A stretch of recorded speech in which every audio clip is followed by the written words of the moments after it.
Ayant terminé de commenter le psaume 83, je m'étais dit que j'avais surmonté le plus difficile, et c'est ce que nous étions même dit ensemble, mais en réalité, à regarder de plus près, le 94 n'est pas moins difficile. Simplement pour reprendre un tout petit peu ce que j'ai lu dans le psaume 83, je voudrais vous faire deux citations, l'une de Luther concernant le psaume 83 et l'autre de saint Augustin, qui vous permettront de voir la diversité des interprétations. J'avais déjà mentionné la dernière fois Calvin. Voici ce que Luther dit: Dieu doit être reconnu et honoré par toutes les créatures, que ce soit par grâce ou, contrairement, par obligation. Et il ajoute en damnation. C'est une chose redoutable que de tomber entre les mains du Dieu vivant. Saint Augustin, lui, dit ceci: mais ce corps des ennemis de Dieu est aujourd'hui formé, d'abord de ceux qui croiront et qui passeront dans un autre corps, c'est-à-dire le corps de l'Église, car leur visage sera couvert d'ignominie pour le salut, afin qu'ils cherchent le nom de Dieu. Et ensuite de ceux qui persévéreront jusqu'à la fin dans la même méchanceté, qui sont comme la paille devant la face du vent, et qui, semblables aux forêts et aux montagnes stériles, seront brûlés. Vous voyez, il y a là deux démarches intéressantes par rapport à ce psaume 83, deux exégètes qui ont eu un ministère pastoral indéniable et sûr, et qui insistent sur différentes facettes de ce psaume. La dernière fois que je vous ai présenté donc mon étude, j'avais terminé en évoquant 4 points. Je vais vous les rappeler très rapidement pour que ce soit bien clair dans votre esprit. Les imprécations expriment la douleur, les tourments et le désarroi des fidèles victimes de l'injustice des adversaires du peuple de l'Alliance, mais victimes aussi des adversaires de Dieu. Ces prières, deuxièmement, invitent le fidèle face au mal et à l'injustice à exprimer son indignation et sa colère. Le mal est intolérable, l'honneur de Dieu est en jeu, et la dignité de l'homme aussi. D'ailleurs, les deux sont liés. Avec la mort de Dieu, c'est la mort de l'homme que nous pouvons observer dans notre société civile. Troisièmement, ces prières invitent le fidèle à se remettre à la justice de Dieu qui exercera en son temps la rétribution. D'où l'importance de la patience au cœur de la vie du fidèle. Et enfin, quatrièmement, ces imprécations invitent à faire confiance au Seigneur, que celui-ci fera en sorte que sa pétition sera rendue acceptable et donc purifiée. Avec ces 4 éléments en tête, je voudrais que nous passions maintenant quelques instants dans une brève étude de ce psaume 94. Et je suivrai essentiellement la même démarche que j'ai eue il y a 2 jours. Tout d'abord, la structure littéraire. Malgré la diversité des genres et de styles, les commentateurs reconnaissent en général l'unité de ce psaume. On a proposé une structure en forme de chiasme. Les versets 1 et 2 représentent la première invocation du Seigneur. Ensuite, c'est l'introduction. Ensuite suivent 5 parties qui s'articule autour du pivot central que constituent les versets 12 et 15. La première section, les versets 3 à 7, sont une lamentation concernant la détresse présente. La section 2, versets 8 à 11, est une réprimande des insensés. La section 3, le pivot central, versets 12 à 15, représente une exhortation adressée aux fidèles, aux justes. La section 4, 16 à 19, évoque le fait que le Seigneur est le seul recours sûr. Et enfin, la dernière section, versets 20 à 23, la justice divine prévaudra.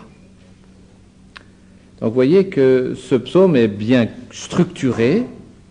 Y a-t-il une structure en chiasme? Certains l'ont pensé, j'avoue personnellement que j'en doute, mais on peut l'envisager. De toujours est-il que ces articulations que je viens d'évoquer correspondent essentiellement au mouvement de ce psaume.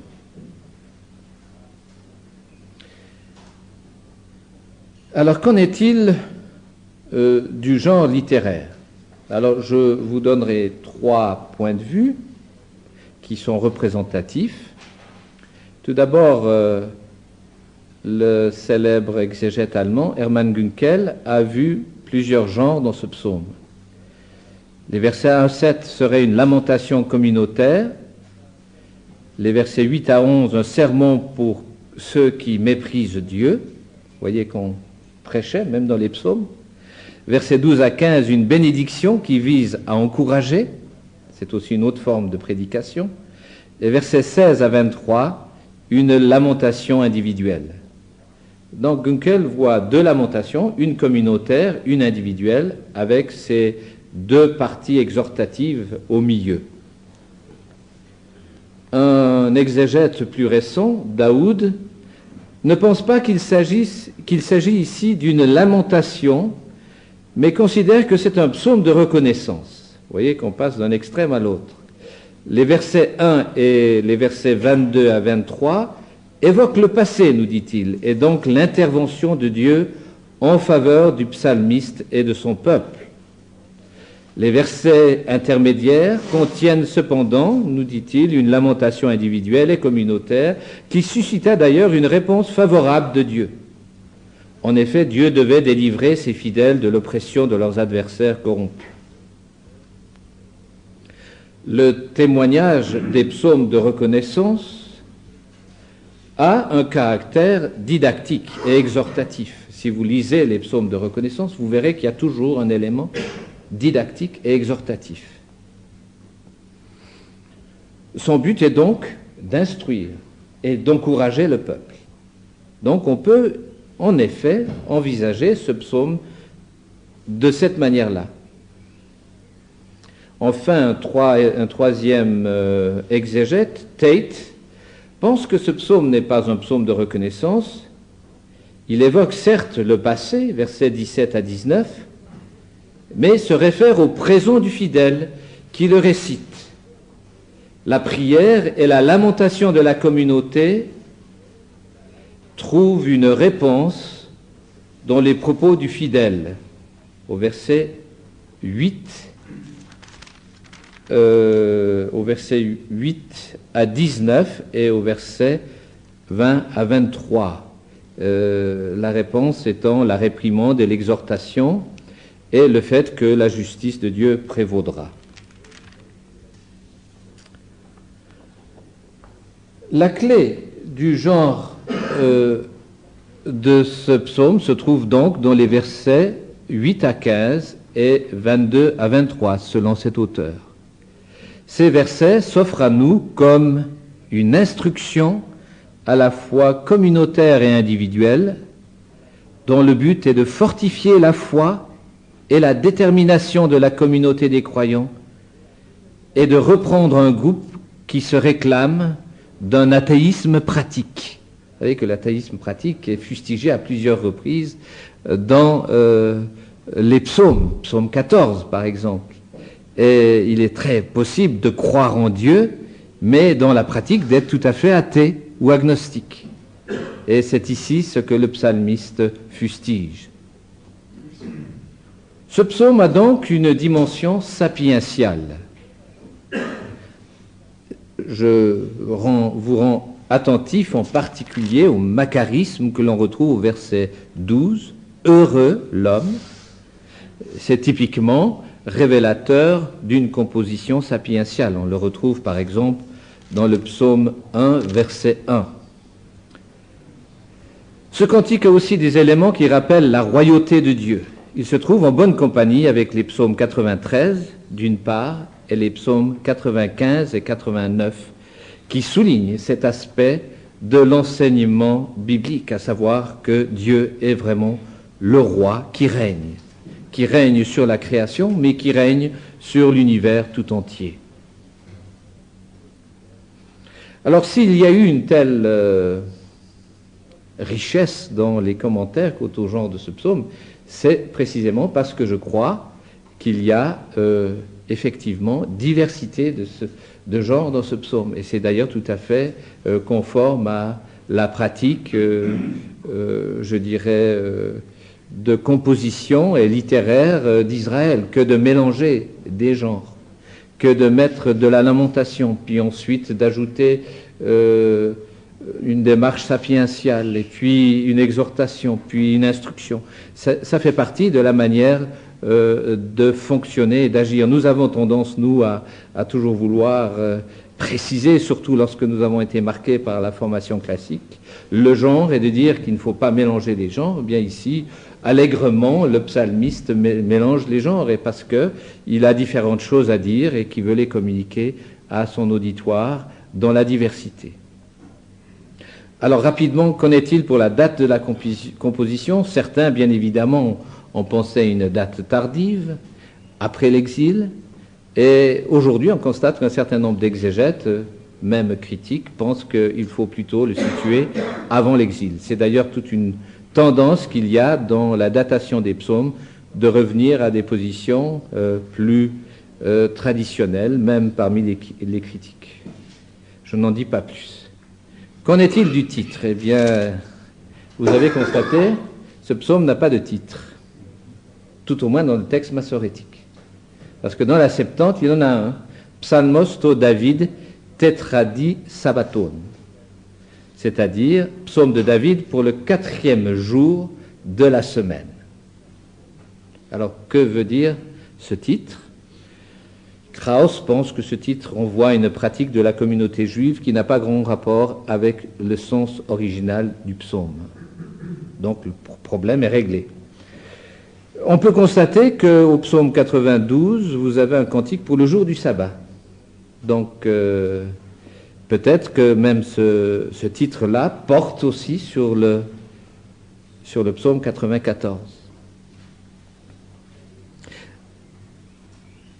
J'ai lu le discours de saint Augustin sur ce psaume, et alors il a un nombre de pages important. C'est quasiment une prédication sur ce titre. Alors voilà ce qu'il dit. Je partage très rapidement avec vous. Saint Augustin reconnaît que ce titre est enveloppé de mystère. Cependant, il s'aventure dans l'explication. Il le rattache au 4e jour de la création, qui parle de la création des luminaires.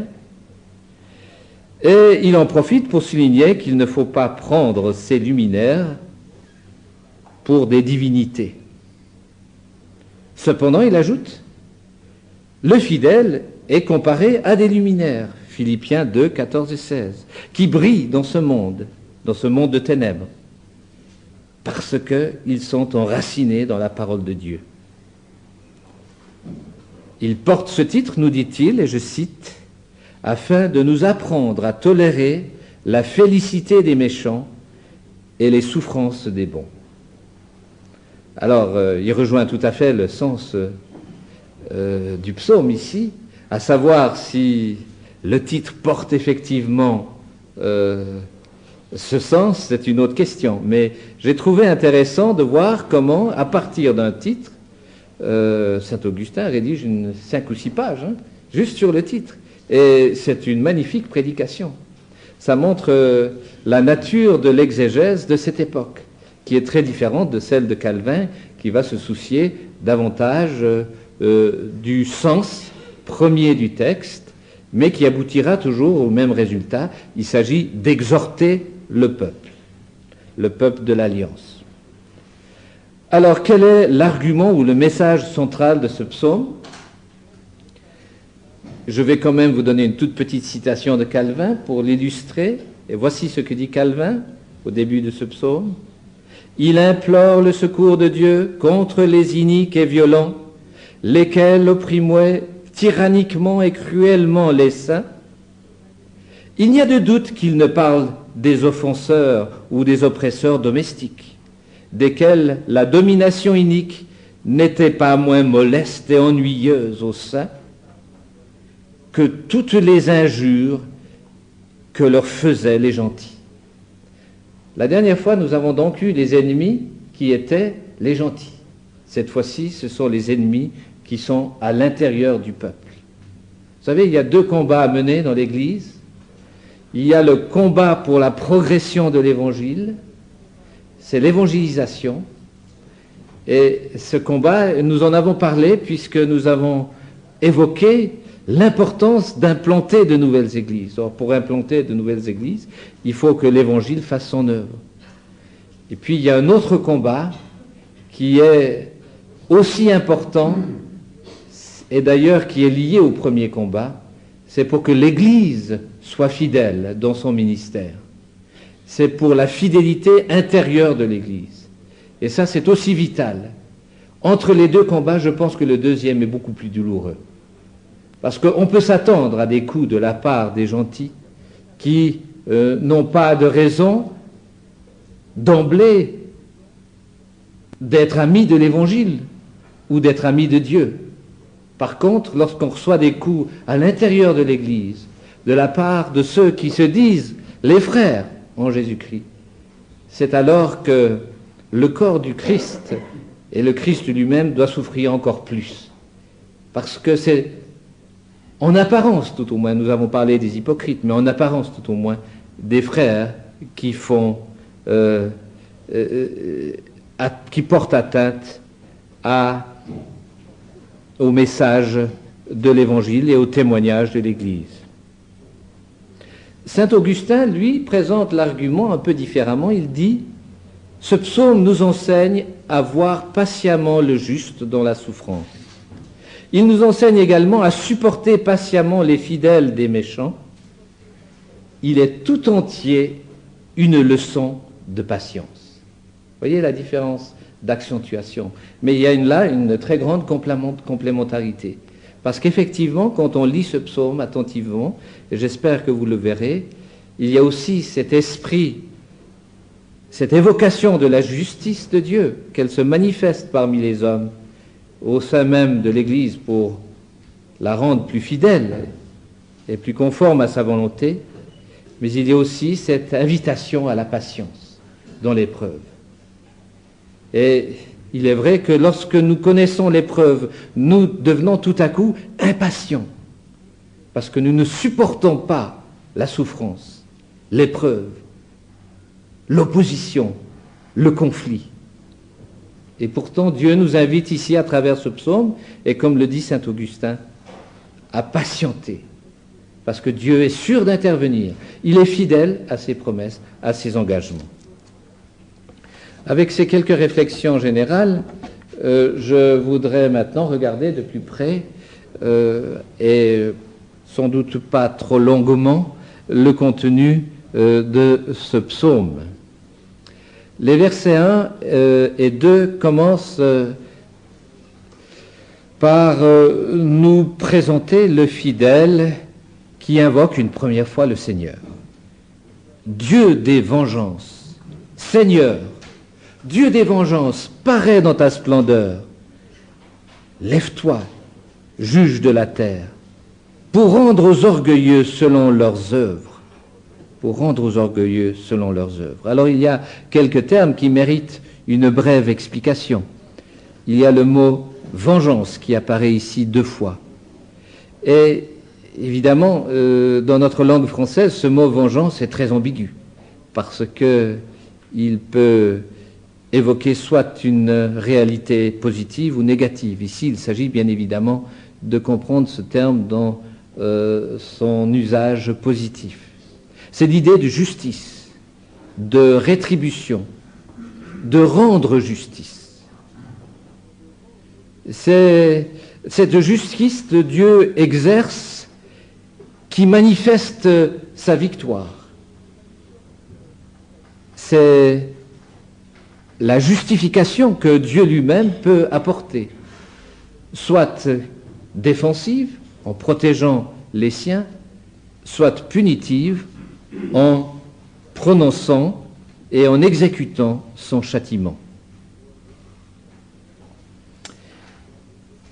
Alors ici, c'est une invocation du Dieu de la rétribution, de la justification défensive et punitive qui est ici présentée. Et le Seigneur est aussi vu et à voir dans cette perspective. Et dans cette pétition, que demande le psalmiste? Il demande que paraisse ce Dieu, ce juste juge, ce juge de la terre, dans sa splendeur. Et le mot employé ici est un mot qui peut évoquer la manifestation théophanique de Dieu, lorsque Dieu intervient dans les affaires du monde. Il s'agit d'un mot qui signifie littéralement briller.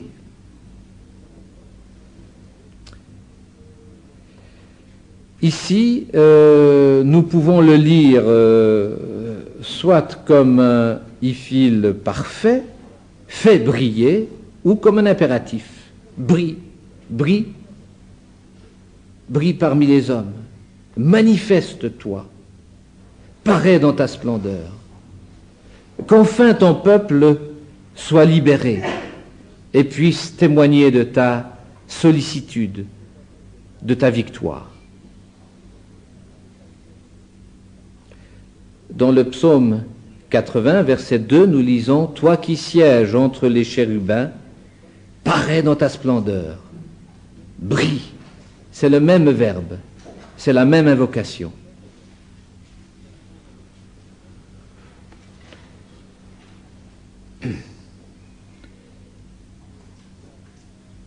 Ensuite, la pétition continue en demandant que ce juste juge de la terre se lève, se dresse, se manifeste pour rendre aux orgueilleux selon leurs œuvres.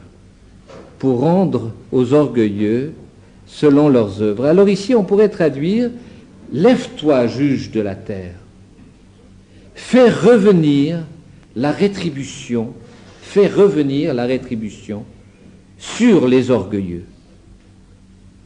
Sur les orgueilleux. L'orgueilleux, c'est celui qui se lève, qui grandit à ses propres yeux.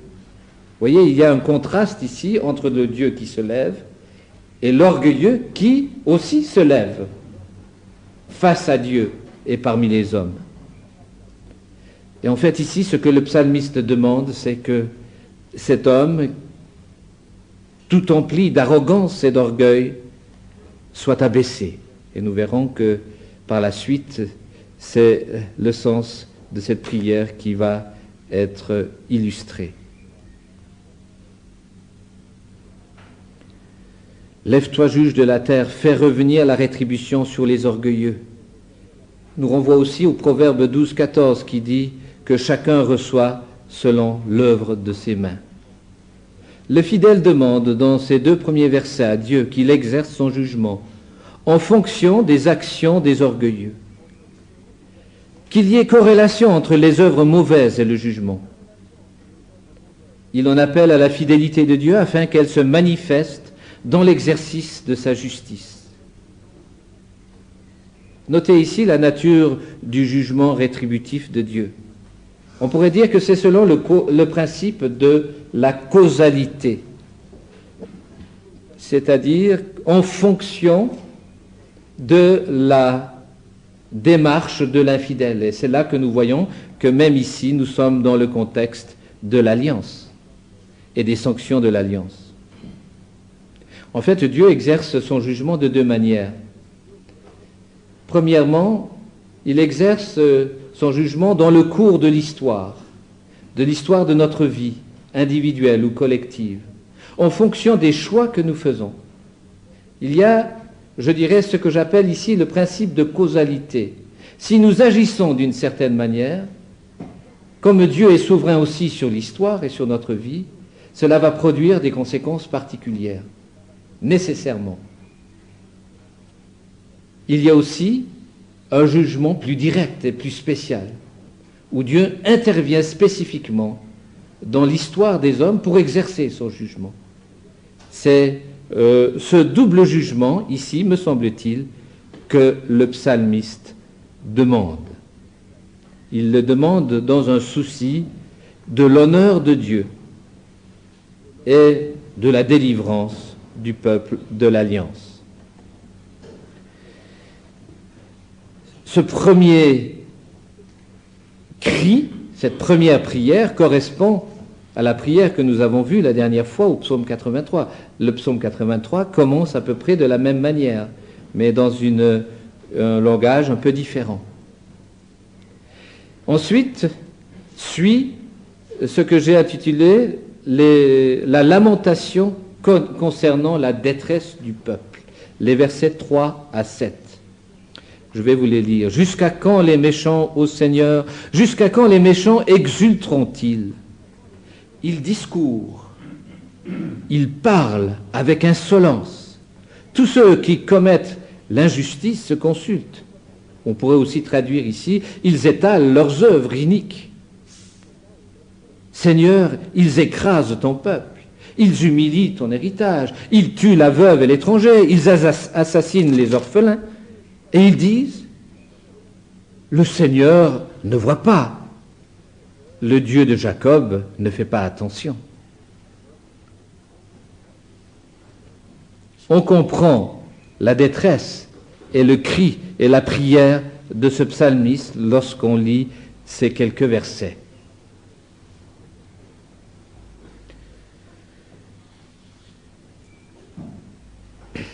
Ici, les méchants, nous dit-on, exultent. Les méchants, c'est un terme qui est employé pour évoquer la rébellion de l'homme contre Dieu et sa loi. Ce sont ceux qui ont refusé délibérément de s'abaisser devant Dieu et devant sa sagesse. Ils exultent. Le terme est très fort, il signifie se réjouir. Et plus encore, ils célèbrent leurs œuvres et leurs exploits. Alors, quelles sont ces œuvres ? Eh bien, nous verrons qu'elles sont doubles. Elles sont au niveau du discours, elles sont aussi au niveau de l'acte. On nous dit au verset 4 qu'ils discourent et parlent avec insolence. La colombe à discourir est raideur, mais le mot raideur, je ne comprends pas très bien pourquoi on l'a retenu, parce que le mot insolence est, me semble-t-il, au niveau de son sens parfaitement clair. Ils discourent, mais c'est plus que ça.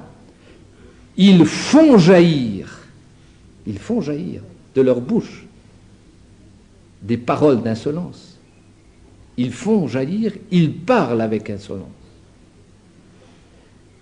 Ils sont tellement sûrs d'eux-mêmes, ils sont tellement sûrs de leur élévation, de leur arrogance, ils sont tellement complaisants de leur orgueil qu'ils ne peuvent pas imaginer agir autrement. Et alors je vous propose de lire la deuxième partie de ce verset 4 de cette manière-ci. Ils étalent leurs œuvres iniques. Ils étalent leurs œuvres iniques. Non seulement ils parlent, ils font jaillir des propos insensés, insolents, mais ils, sans scrupule, manifestent leurs œuvres iniques. Et alors on va nous expliquer quelles sont ces œuvres. Ils humilient ton héritage. Ils humilient ton héritage, verset 5. Le mot employé ici, c'est écraser. Il est parfois employé de Dieu. Dans le psaume 72, 4, on nous dit que Dieu va écraser l'oppresseur. Ici, c'est l'homme rebelle, inique, qui écrase, humilie l'héritage de Dieu. Alors, quel est cet héritage? Le mot employé désigne la propriété familiale, la terre, la possession. L'héritage est donc par extension le patrimoine. Ici, manifestement, l'héritage, la possession de Dieu, c'est le peuple de l'Alliance. C'est Israël qui est ici opprimé. Et par extension, on peut aussi parler du peuple de la Nouvelle Alliance, donc de l'Église. Ils humilient ton héritage. Le mot humilier ici est très fort. Ils maltraitent, ils oppriment. Et que font-ils concrètement? Ils s'attaquent aux faibles, aux démunis, à ceux qui n'ont pas les moyens de se défendre, à ceux qui ont été des victimes de la vie, aux veuves, à l'étranger, à l'orphelin, aux veuves, à l'étranger, à l'orphelin. Et ici, ces trois termes sont employés, je crois spécifiquement, mais aussi de manière générale, pour précisément nous dire que ces hommes impies, rebelles, iniques, honteusement s'attaquent à ceux qui n'ont aucune défense. La veuve, c'est celle qui n'a plus la protection de son mari.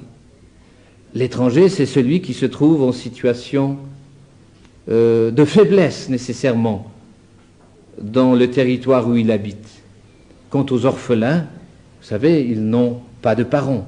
Et dans certains pays, le seul endroit où les orphelins peuvent vivre, vous le savez bien, c'est dans la rue. Et vous savez à quel point, à partir de ce moment-là, tout est possible, même les choses les plus aberrantes. Les mots employés pour évoquer ce qui se passe vis-à-vis de ce groupe de personnes sont des mots très forts. C'est le mot tuer, au sens général de ce terme, mais c'est aussi le mot assassiner, commettre un meurtre. Celui qui est employé, par exemple, dans les 10 commandements, tu ne commettras pas de meurtre. Mais le mot employé ici pour parler du meurtre, de l'assassinat, peut évoquer un meurtre accidentel ou par préméditation ou dans un esprit de vengeance, toujours dans le sens de vengeance légale, donc de justice. Ici, manifestement, c'est un meurtre prémédité. Et il pousse, je dirais, l'insolence jusqu'à dire « Le Seigneur ne voit pas. Le Dieu de Jacob ne fait pas attention, ne remarque rien. Ce Dieu d'Israël, de l'Alliance, dont on nous parle tellement, c'est un Dieu lointain qui s'occupe point des affaires de ce monde, de la terre. Il est dans ses nuages. Sûrement qu'il ne fera rien, sûrement qu'il n'interviendra pas. C'est une idole peut-être. Vous savez que les idoles ne bougent point, ne sont pas vivantes, ne réagissent pas devant les mots des hommes malgré le fait qu'on leur adresse des prières. C'est de cet ordre-là ce Dieu. C'est pour ça que j'aime bien les appeler ici des athées pratiques, pragmatiques. Ils croient peut-être en Dieu, mais dans leur vie ça fait aucune différence, et même ils se livrent sans vergogne à toutes sortes d'actes d'injustice. Le fidèle s'impatiente face à l'apparent silence de Dieu qui semble indifférent aux méchants. Ces méchants font jaillir des paroles d'insolence, étalent leurs méfaits. Ils écrasent le peuple de Dieu, humilient sa possession, son Église. Ils assassinent sans vergogne les faibles, les démunis, les sans droit. Ils pratiquent en réalité un athéisme concret. Ils font comme si Dieu n'existe pas et comme s'ils n'avaient pas de compte à lui rendre.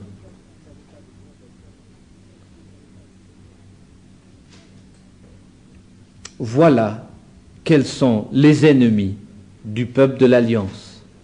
Or, mes frères, ces ennemis se trouvent à l'intérieur de la vigne, à l'intérieur du peuple de l'Alliance, me semble-t-il ici dans ce psaume, à l'intérieur de l'Église.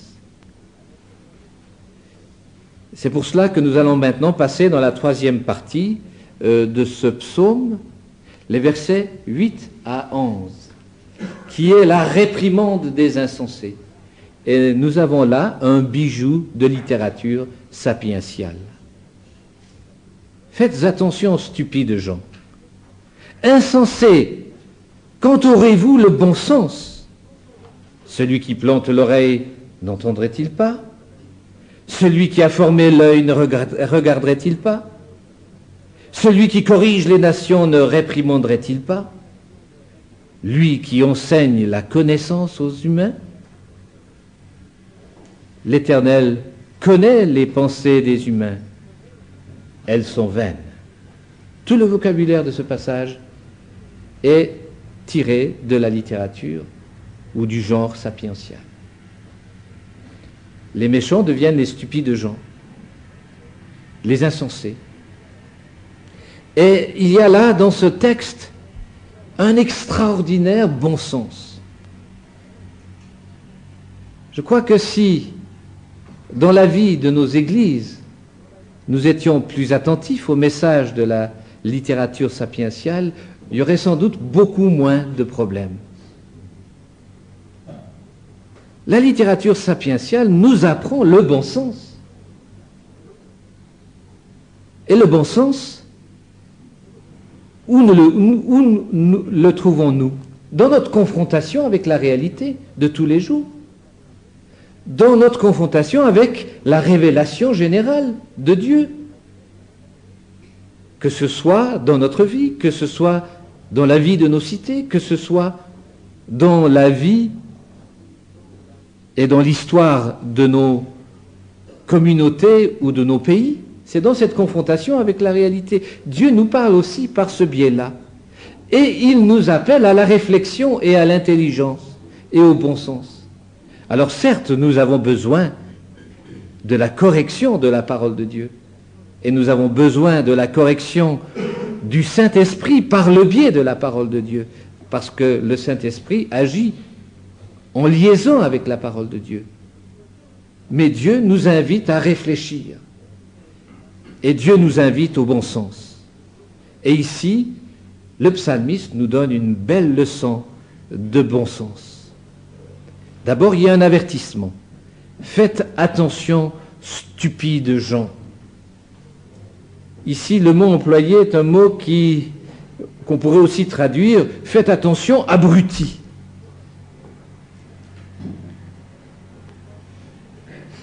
Toi dont l'intelligence est épaisse, toi dont tu ne comprends rien, fais attention. C'est le même mot que le mot faire attention est le même mot que nous avons traduit par le fait qu'ils ne font pas attention. Il y a ici une exhortation à l'infidèle, au contraire de réfléchir.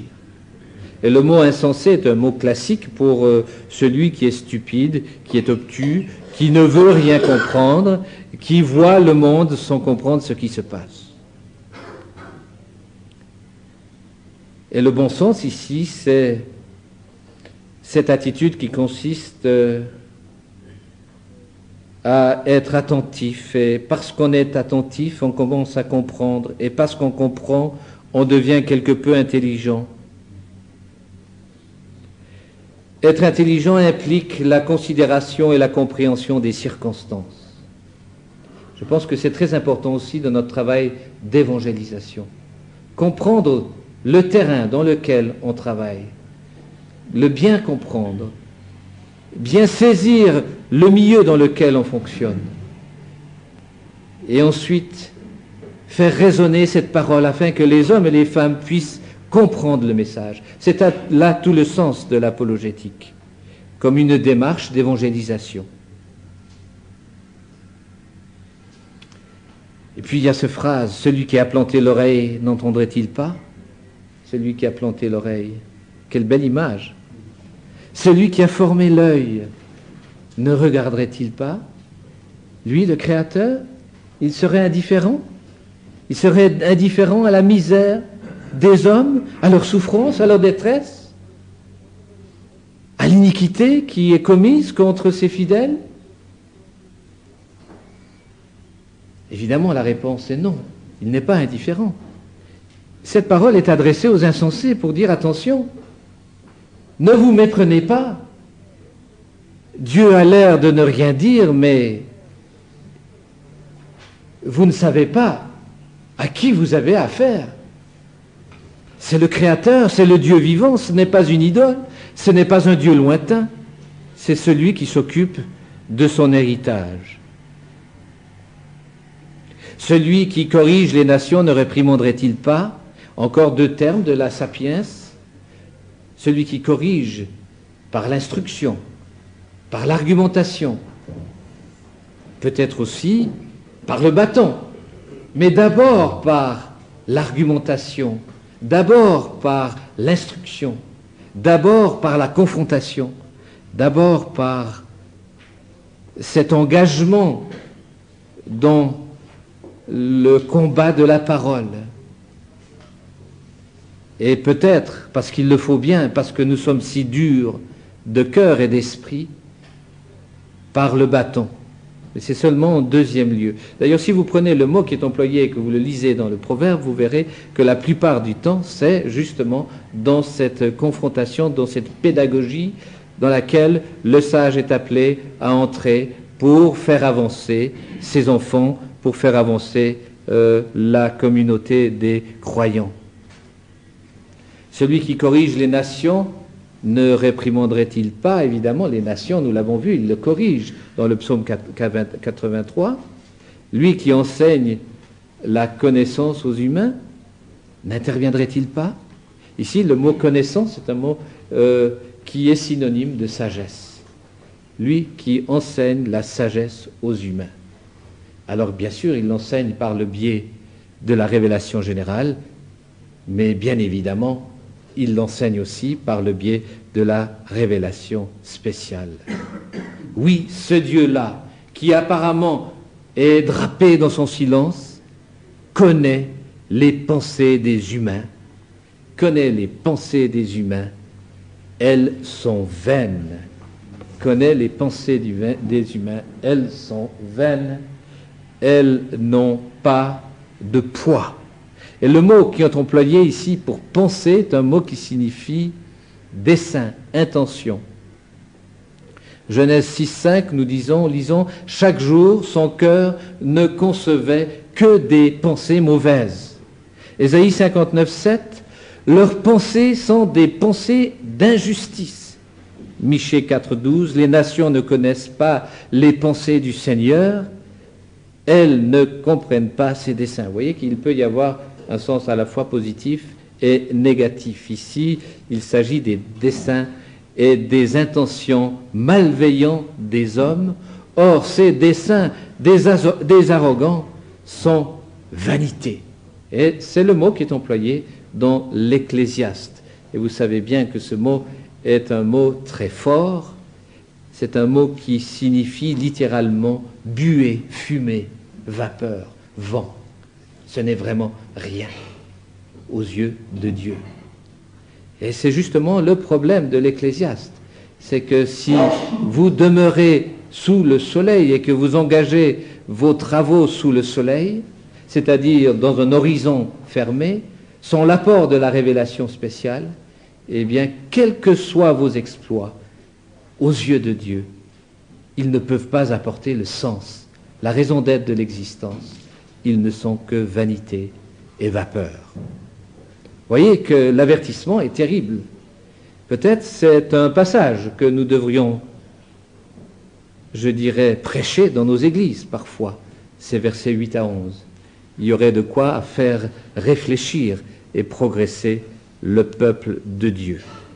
Après cet avertissement, il y a maintenant une parole qui est tout à fait extraordinaire, d'exhortation adressée aux fidèles, aux justes. C'est le mot d'encouragement dans ce psaume. Heureux l'homme que tu corriges, ô Seigneur, que tu instruis par ta loi, pour lui donner la tranquillité. Reviendra à la justice, et tous ceux dont le cœur est droit se rallieront en lui. Heureux l'homme que tu corriges, ô Seigneur. Le mot corriger, c'est le même mot que nous avons lu tout à l'heure, lorsqu'il s'agissait d'évoquer la correction des nations. Il s'agit donc de cette correction, comme je l'ai dit, qui est liée à l'enseignement, à l'éducation, mais qui peut aussi être liée à la punition et à la correction, afin de rendre attention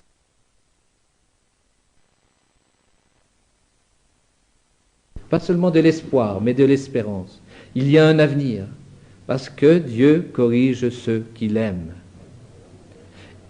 Heureux l'homme que tu corriges, ô Seigneur, que tu instruis par ta loi. Nous pourrions traduire ici, littéralement, que tu instruis hors de ta loi, à partir de ta loi.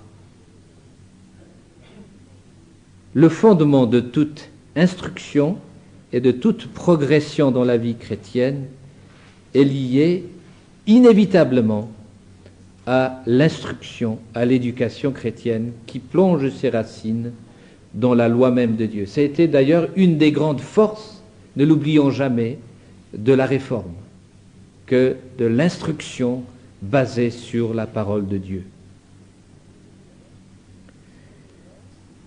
Heureux l'homme que tu corriges, que tu instruis. Pourquoi? Pour lui donner la tranquillité au jour du malheur. Pour lui donner la tranquillité au jour du malheur. Ici, il faut s'arrêter quelques instants. Littéralement, pour lui donner du repos, pour l'apaiser, pour qu'il soit tranquille. En d'autres termes, pour qu'il soit calme, confiant, tranquille, patient, au sein même des épreuves, au sein même du malheur. Il y a là une vérité qui me semble absolument fondamentale pour la spiritualité chrétienne.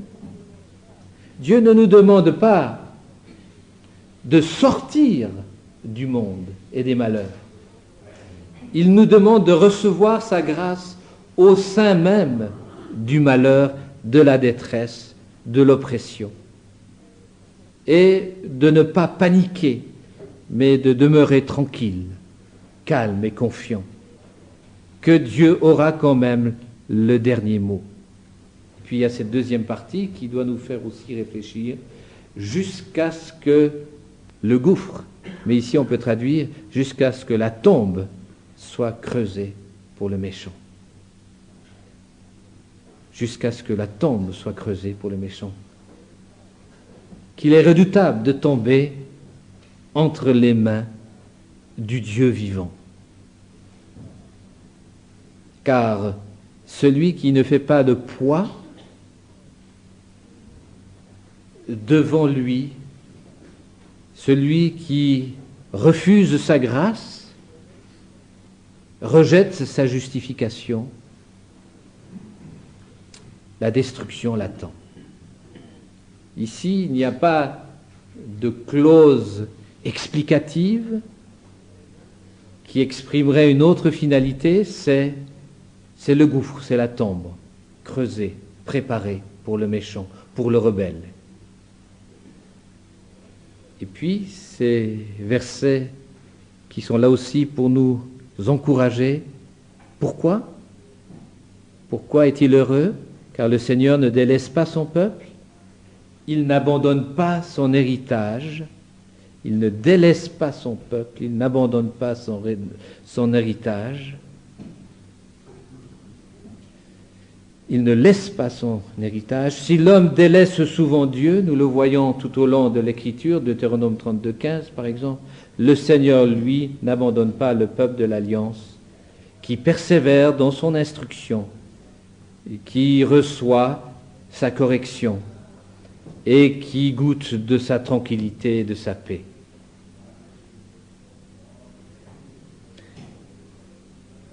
Le psaume 16 nous dit, au verset 10, « Le Seigneur n'abandonne pas son oint au séjour des morts. » Dans le psaume 16, il y a évidemment une référence au Messie. Mais comme Dieu est fidèle envers son oint, envers son Fils, qu'il ne l'abandonne pas au séjour des morts, de même nous pouvons avoir cette assurance que lorsque nous sommes confrontés par le malheur et la détresse, Dieu n'abandonne pas son héritage. C'est le même mot qui est employé et que j'ai commenté tout à l'heure. Car le jugement reviendra à la justice et tous ceux dont le cœur est droit se rallieront à lui. Alors le mot employé ici pour justice, il y a un petit problème textuel. On peut lire juste, car le jugement reviendra au juste, ou à ce qui est juste plutôt, conforme aux prescriptions, au droit de la justice, qu'elle soit divine ou lors d'un procès, à la justice, à la droiture. Mais d'autres manuscrits ont proposé tzaddik, c'est-à-dire le juste. Alors, comment faut-il traduire ? Je propose ici de traduire littéralement « À la justice reviendra le jugement ». À la justice reviendra le jugement. Il y aura de nouveau accord entre la justice et l'exercice du jugement. Ou alors on pourrait aussi traduire « Le jugement sera fondé sur la justice ». Et tous ceux dont le cœur est droit se rallieront à lui. C'est quasiment une paraphrase ici que la Colombe a proposée. Littéralement, il faut traduire, et je traduis toute la phrase, le jugement ou la justice reviendra sur le juste ou sur le jugement. La justice reviendra sur le juste ou sur le jugement, et avec lui tous les droits de cœur. Et les droits de cœur, ce sont les personnes intègres, ce sont les fidèles de l'Alliance, ce sont ceux qui ont mis leur confiance dans le Dieu de l'Alliance. Alors, quoi qu'il en soit, l'idée est la suivante: la justice sera rétablie dans le lieu où elle doit s'exercer, et le juste sera réhabilité. Vous voyez, c'est une idée très importante. Il y avait manifestement, ici, dans le comportement de ces infidèles, de ces iniques, une distance établie entre l'exigence de la loi et la pratique de la justice.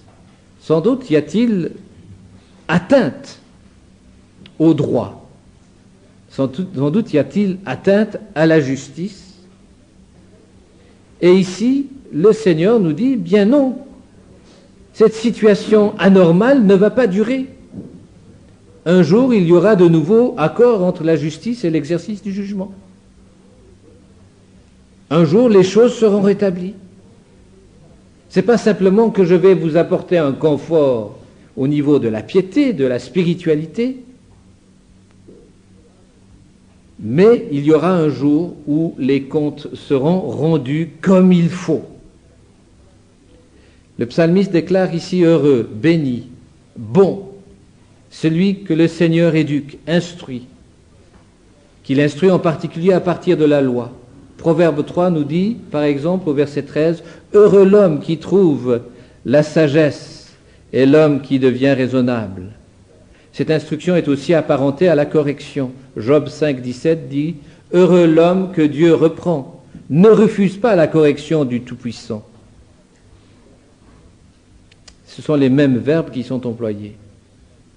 Et puis Proverbe 3,12 nous dit « Car le Seigneur réprimande celui qu'il aime comme un père l'enfant qu'il chérit. » On peut dire que celui qui est heureux est celui qui reçoit le bonheur comme un don de Dieu.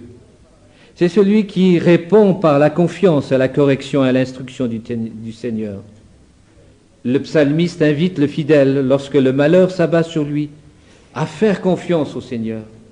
Il invite à la patience, car le Seigneur est fidèle. Il interviendra pour établir la justice et pour faire justice. C'est ainsi qu'il manifestera sa gloire.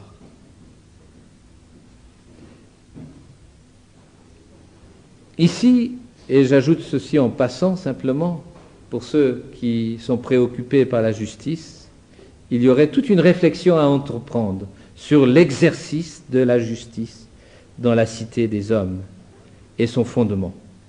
Mais ça, c'est une autre question qui n'est pas à l'ordre du jour. Versets 16 à 19, le Seigneur est le seul recours sûr. Le Seigneur est le seul recours sûr. Qui se dressera pour moi contre les méchants? Qui se tiendra pour moi contre ceux qui commettent l'injustice? Si le Seigneur n'était pas mon secours, mon âme serait bien vite dans la demeure du silence. Quand je dis mon pied chancelle, ta bienveillance, Seigneur, me sert d'appui. Quand une foule de préoccupations s'agite au-dedans de moi, tes consolations remplissent mon âme de délices.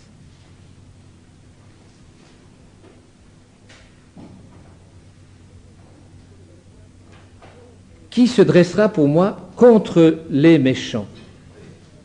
Il faudrait plutôt traduire avec les méchants, mais dans le sens dans mon combat avec les méchants. Qui se dressera pour moi dans mon combat avec les méchants?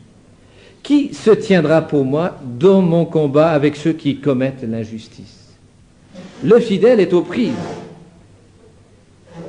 à un combat spirituel, mais qui est souvent incarné, concret, très physique. Ils se sont sans doute à bout de force. Qui va se rallier à sa cause? On peut penser à Job qui crie « Qui sera mon avocat dans les cieux pour défendre ma cause ?» Et la réponse vient au verset 17.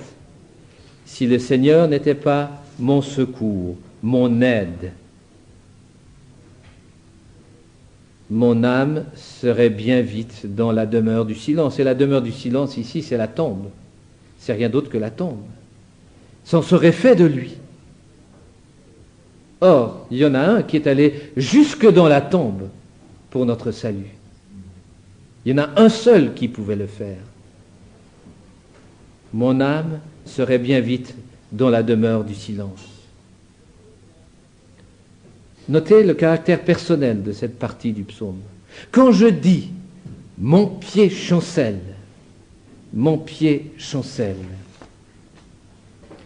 tremble et glisse, ne tient plus au sol. On peut imaginer un tremblement de terre, et je ne l'ai jamais expérimenté, mais on a vu des images, à quel point on est terrassé par ce mouvement, où on peut imaginer une chute en bas d'une pente raide.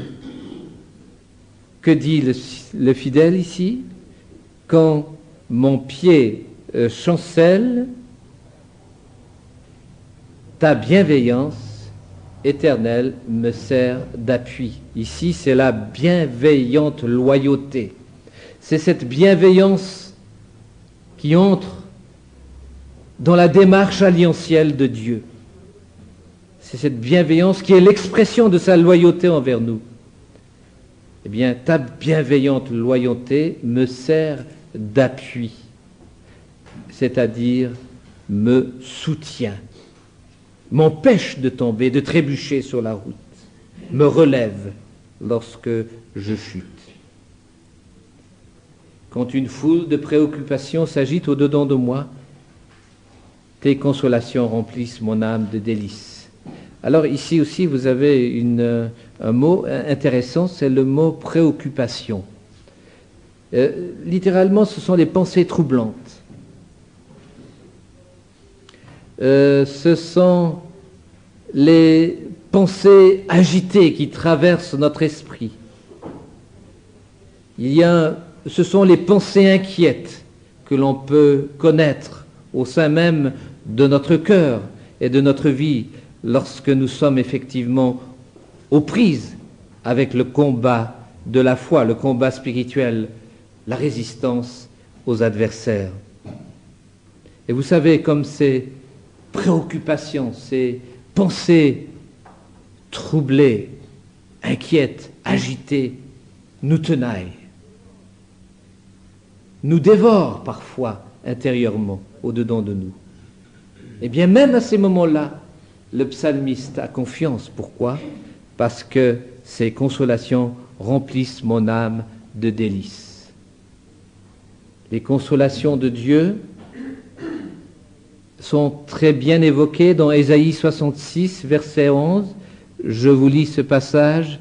Il s'agit de la gloire de la nouvelle Jérusalem. Le prophète appelle le peuple à la joie, et il dit ceci: tressaillez de joie avec elle, avec la nouvelle Jérusalem, vous qui menez le deuil, sur elle, afin que vous soyez allaités et rassasiés par son sein qui console. Par son sein qui console. Voilà les consolations de Dieu. Ce sont les consolations semblables aux consolations qu'une mère apporte à son enfant lorsqu'il est agité et troublé. On a parlé de la prière ici, hier, un moment. Et en relisant ce texte, j'ai aussi pensé à la prière.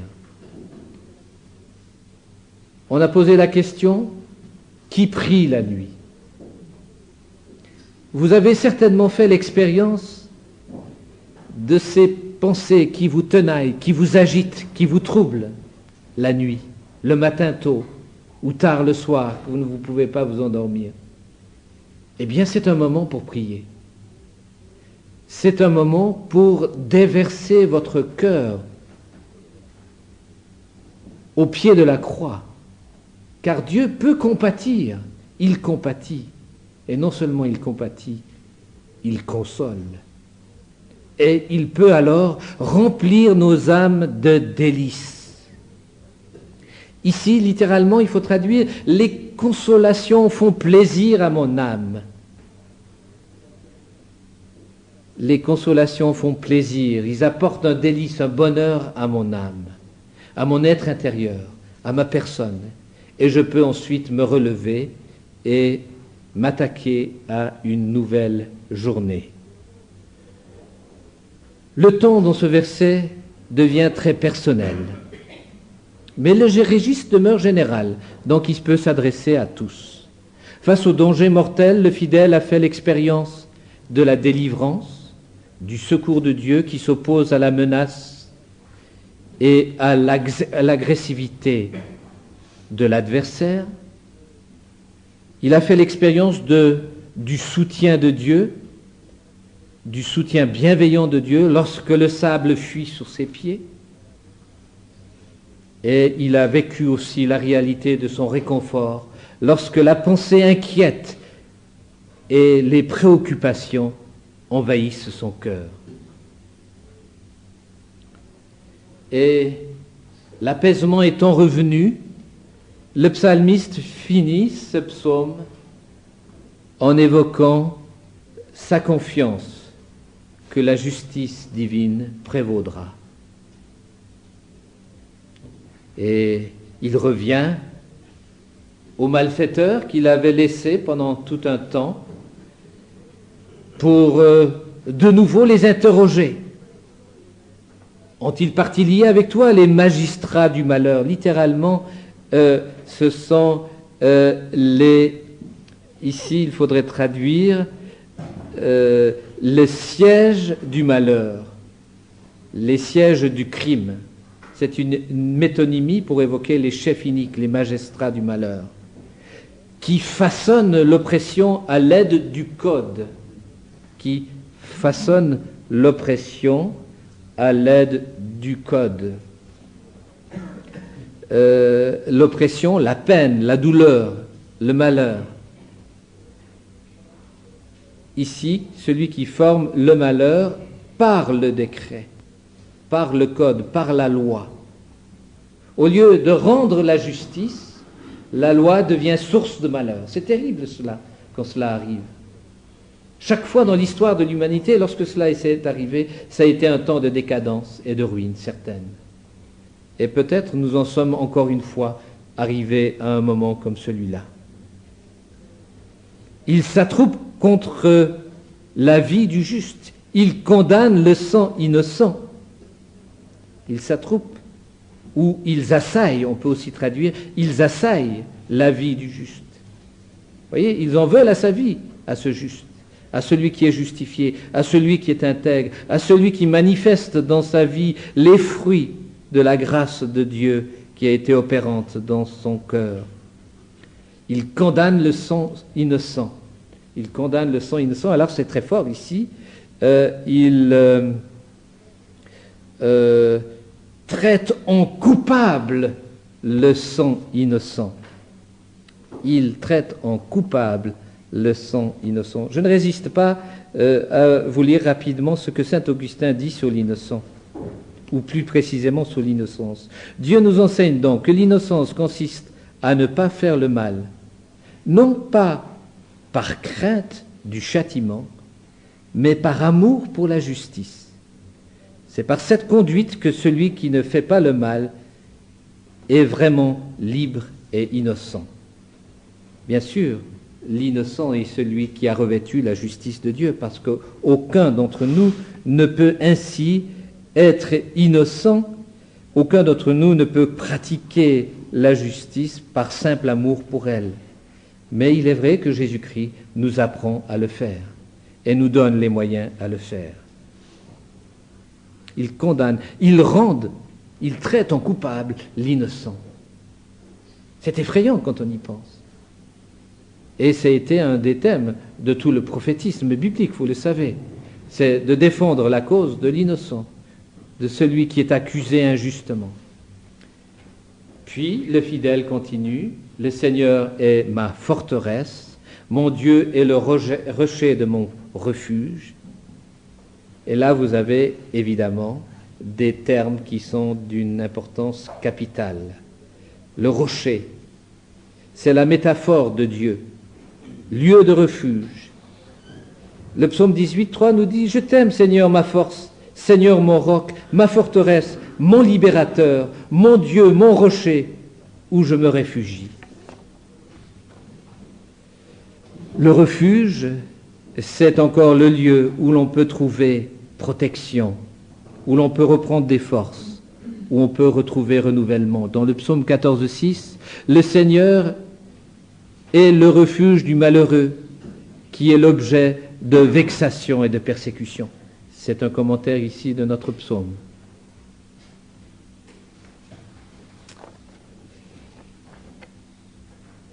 Et puis, il termine en disant ceci, « Il fera retomber sur eux leurs fautes, il les réduira au silence par leur méchanceté, l'Éternel notre Dieu les réduira au silence. »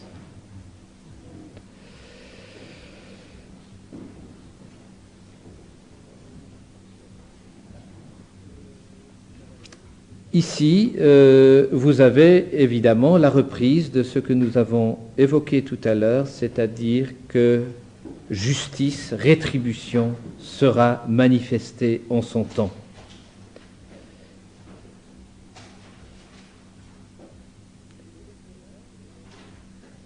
Les versets 20 et 21 reviennent sur la menace de l'oppression et du danger. Les méchants sont à l'œuvre à nouveau. Ils se regroupent, ils s'agitent contre le juste, menacent sa vie.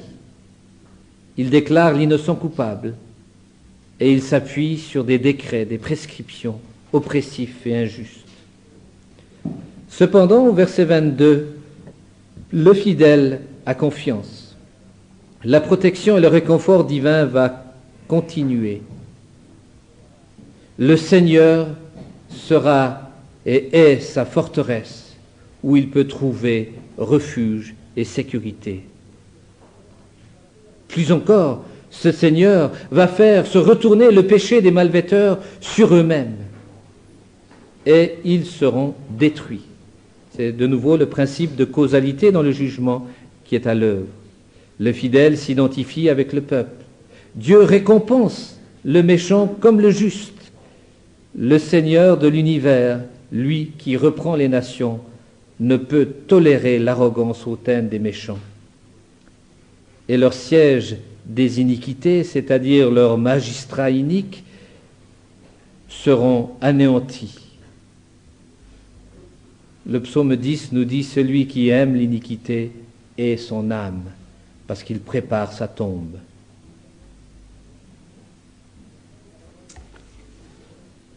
Les paroles de ce psaume se terminent avec des propos qui, en effet, devraient nous faire réfléchir à quel point il est redoutable de tomber entre les mains du Seigneur. Pour terminer, j'aurai quelques prolongements à faire rapidement, et très rapidement. Nous avons terminé notre première étude en donnant un premier élément de réponse à la question posée: comment désirer prier le jugement de Dieu sans pensée vindicative et affirmer sa propre droiture sans orgueil? Ce dilemme, nous l'avons vu, les psalmistes l'ont éprouvé et l'ont résolu en s'en remettant entièrement à Dieu. David demande au Seigneur d'éprouver ses pensées les plus cachées. Il ne fait pas le poids devant le juste juge de l'univers. Il compte sur l'œuvre purificatrice du Seigneur et sa bienveillance. Mais s'il ne sait pas encore comment la justice et l'amour de Dieu se rencontrent, il attend cependant qu'elle se manifeste. Il en va de même dans le psaume que nous avons médité ce matin. Ce mystère que le fidèle n'avait pas les moyens de pénétrer, le fidèle de l'Ancienne Alliance, le Père devait nous le dévoiler à la croix. C'est là que la victoire de Dieu sur l'emprise du malin et du mal s'est manifestée. La résurrection de Jésus-Christ l'atteste. La double exigence de la justice et de l'amour divin ont été pleinement réalisées en celui qui est l'agneau pascal, le sacrifice parfait et de valeur infinie. Comme le dit Paul, Christ nous a rachetés de la malédiction de la loi, étant devenu malédiction pour nous. Ainsi, celui qui n'a pas connu le péché, il l'a fait devenir péché pour nous, afin que nous devenions en lui justice de Dieu. La clé qui nous ouvre la juste compréhension de ces prières se trouve donc en Jésus-Christ. Un théologien contemporain l'exprime avec justesse. Ainsi, le psaume de vengeance nous amène à la croix du Christ et à l'amour de Dieu qui pardonne aux ennemis. Je ne peux pas, de mon propre gré, pardonner aux ennemis de Dieu. Seul le peut le Christ crucifié, et je le peux à travers lui. L'exécution de la vengeance se transforme ainsi en miséricorde pour tous les hommes en Jésus-Christ. C'est une citation de Bonhoeffer. C'est sans doute pour cette raison que Jésus reprend Jacques et Jean, qui voudraient faire descendre le feu divin sur le village samaritain, qui a refusé de les laisser passer alors qu'ils se rendaient à Jérusalem. Notons aussi qu'ils ne demandent pas de prier, mais d'être les exécuteurs du jugement divin. Il y a une différence importante.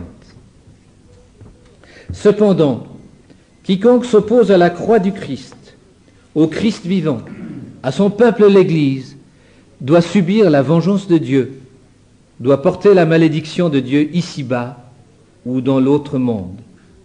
Et Bonhoeffer d'ajouter, le Nouveau Testament parle en toute clarté de cette malédiction qui s'abat sur ceux qui haïssent le Christ.